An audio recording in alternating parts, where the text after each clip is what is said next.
Welcome back everybody, my name is Ella and today I'm going to show you how I made these three crystals and how you can do the same. The first thing I did is to make a sketch of a crystal. Now you can easily make a shape using a lasso tool and then start adding colors and shapes inside the crystals. But I like to have more control over it, so that's why I always make a sketch first. For the disclaimer, this is not a tutorial, but a little walk through my process of making these crystals. Once I had my sketches ready, I added a new layer underneath my sketch layer, and then using a lasso tool, I selected the shape of the crystal. With the bucket tool, I simply added a base color. When painting crystals, it's important to have in mind a direction of light. Also, crystals are very reflective, so they would reflect the light in different directions and probably reflect stuff from their surroundings.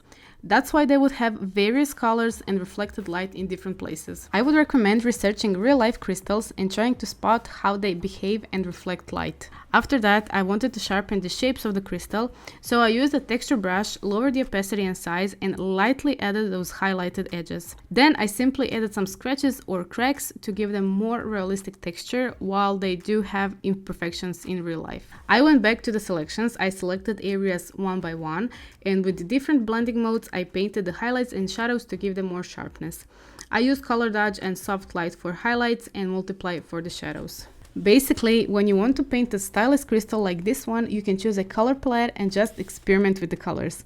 For example, I used analogous colors, which are basically three colors that are next to each other on the color wheel. They usually match well together and create a balanced look because they are similar to each other.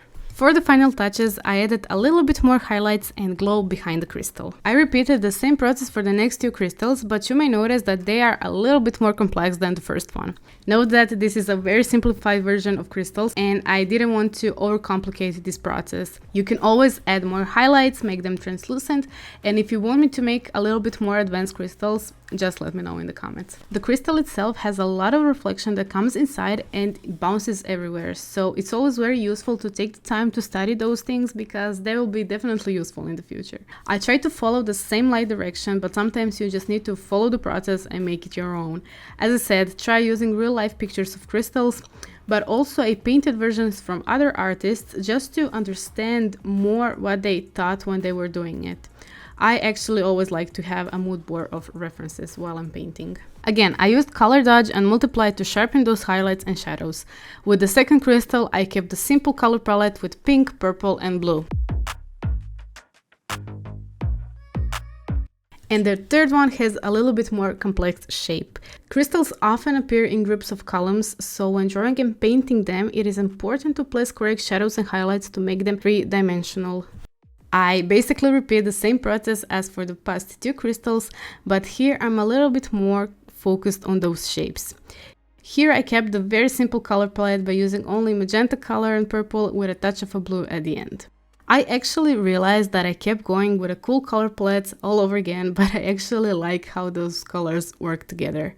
I definitely do not think that these are the most perfect crystals ever, but I really enjoyed making them. Now I will leave you for the rest of the video. Thank you all for watching. Hopefully you have found something useful in this video. If so, please make sure to like and subscribe. It really supports me and my channel. And I'll see you in my next video. Bye!